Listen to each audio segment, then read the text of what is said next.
Dialysis machine components explained in 60 seconds. Ever wondered how a dialysis machine saves lives? Let's break it down in 60 seconds. A dialysis machine has 4 key components. Dialyzer, the artificial kidney where blood is filtered. Blood pump, moves blood from your body to the machine. Dialysate, a special fluid that pulls out toxins and balances electrolytes. Monitors, track pressure, flow rate, and blood temperature to keep you safe.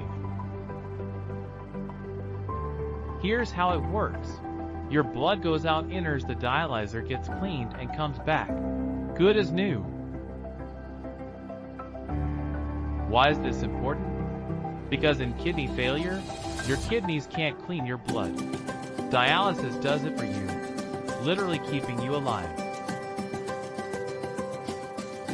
One machine, for components, millions of lives saved.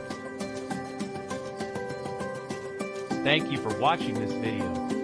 Like, share and follow for more quick med tech breakdowns.